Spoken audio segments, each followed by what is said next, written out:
ജന്തർ മന്ദിറിലെ വിദ്യാർത്ഥി പ്രതിഷേധവും ചോദ്യപേപ്പർ ചോർച്ചയ്ക്കെതിരെയുള്ള സിജെപിയുടെ നേതൃത്വത്തിൽ നടന്ന പ്രക്ഷോഭങ്ങളിൽ പ്രതിഷേധത്തിന്റെ ചൂടിൽ പ്രധാനമന്ത്രി നരേന്ദ്രമോദിക്കും അദ്ദേഹത്തിന്റെ അന്തരിച്ച മാതാവിനുമെതിരെ പ്രതിഷേധക്കാർ നടത്തിയ അതിരൂക്ഷമായ അധിക്ഷേപങ്ങളെക്കുറിച്ച് പ്രധാനമന്ത്രി മോദി ഇൻസ്റ്റഗ്രാമിൽ പ്രതികരിച്ചു. വീണ്ടും പാതിരാ വീഡിയോയുമായാണ് മോദി എത്തിയത്.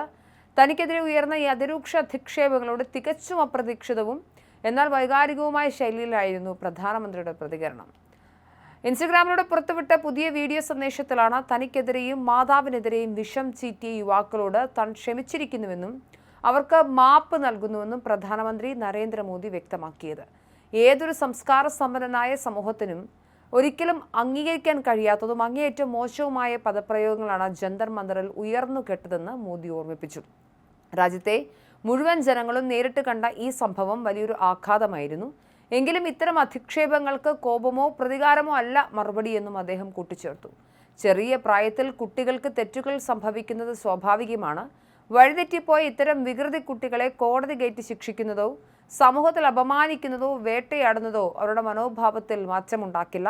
അതിനു പകരം തങ്ങളുടെ തെറ്റുകളിൽ നിന്നും പഠിക്കാൻ ശേഷിയുള്ളവരാണ് നമ്മുടെ യുവാക്കൾ. കുട്ടികളെ ചേർത്ത് പിടിച്ച് ശരിയായ വഴി കാണിച്ചു കൊടുക്കേണ്ട സമയമാണിത്. സമൂഹത്തിന്റെ രോഷം ഇവർക്കെതിരെയുള്ള ശിക്ഷാ നടപടികളായി മാറരുതെന്നും അദ്ദേഹം അഭ്യർത്ഥിച്ചു. തെറ്റുകൾ തിരുത്താൻ ഇനി അവസരമുണ്ടെന്നും രാജ്യത്തെ മുന്നോട്ട് നയിക്കാൻ കുട്ടികൾ ഒന്നിച്ചു ചേർന്ന് നിൽക്കണമെന്നും പ്രധാനമന്ത്രി ആഹ്വാനം ചെയ്തു. ചോദ്യപേപ്പർ ചോർച്ചയ്ക്കെതിരെ പ്രതിഷേധത്തിനിടെയാണ് പ്രധാനമന്ത്രി അധിക്ഷേപിച്ച് സംസാരിച്ചെന്ന പരാതിയിൽ 25-കാരിയായ നോയിഡ സ്വദേശിനിക്കെതിരെ പോലീസ് കേസ് രജിസ്റ്റർ ചെയ്ത സാഹചര്യത്തിൽ കൂടിയാണ് പ്രധാനമന്ത്രിയുടെ ഈ നിർണായക ഇടപെടൽ.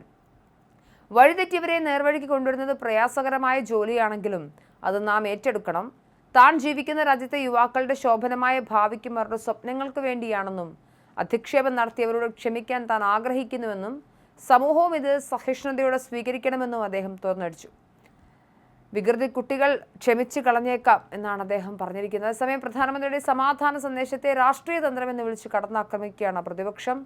പ്രധാനമന്ത്രി നരേന്ദ്രമോദിയും ആഭ്യന്തരമന്ത്രി അമിത്ഷായും ചേർന്ന് രാജ്യത്തെ പുതിയ തലമുറയായ ജെൻസിയെ ഭീഷണിപ്പെടുത്തുകയാണെന്ന് പ്രതിപക്ഷ നേതാവ് രാഹുൽ ഗാന്ധി കുറ്റപ്പെടുത്തി.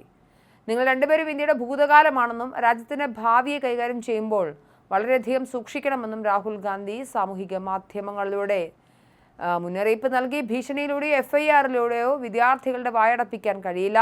ആദ്യം വിദ്യാർത്ഥികളുടെ എല്ലുകൾ തകർത്ത കേന്ദ്ര സർക്കാർ ഇപ്പോൾ കേസെടുക്കുകയും അവരുടെ സോഷ്യൽ മീഡിയ അക്കൗണ്ടുകൾ നീക്കം ചെയ്യുകയുമാണ് ചെയ്യുന്നത്. ഇന്ത്യയുടെ ഭാവിയോട് കളിക്കുമ്പോൾ കരുതൽ വേണമെന്നും രാഹുൽ പറഞ്ഞു. കേന്ദ്ര സർക്കാരിനെതിരെ അതിരൂക്ഷമായ ഭാഷയിലാണ് കോൺഗ്രസ് അധ്യക്ഷൻ മല്ലികാർജ്ജുൻ ഖർഗെയും പ്രതികരിച്ചത്. അല്പമെങ്കിലും ലജ്ജ അവശേഷിക്കുന്നുണ്ടെങ്കിൽ ആഭ്യന്തരമന്ത്രി അമിത്ഷാ ഉടനടി രാജിവെക്കണമെന്നും ഖർഗെ ആവശ്യപ്പെട്ടു.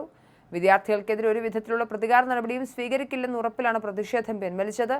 എന്നാൽ വാക്കുപാലിക്കാതെ സർക്കാർ പിന്നാക്കം പോവുകയാണ്. വിദ്വേഷ നടപടികളിലൂടെ വിദ്യാർത്ഥികൾക്കെതിരെ FIR ഇടുകയും ബലമായി കസ്റ്റഡിയിലെടുക്കുകയുമാണ്. കൂടാതെ യുവാക്കളുടെ സാമൂഹിക മാധ്യമ അക്കൗണ്ടുകൾ ബ്ലോക്ക് ചെയ്യുകയും പെൺകുട്ടികളുടെ സ്വകാര്യ വിവരങ്ങൾ പരസ്യപ്പെടുത്തുകയും ചെയ്യുന്നു.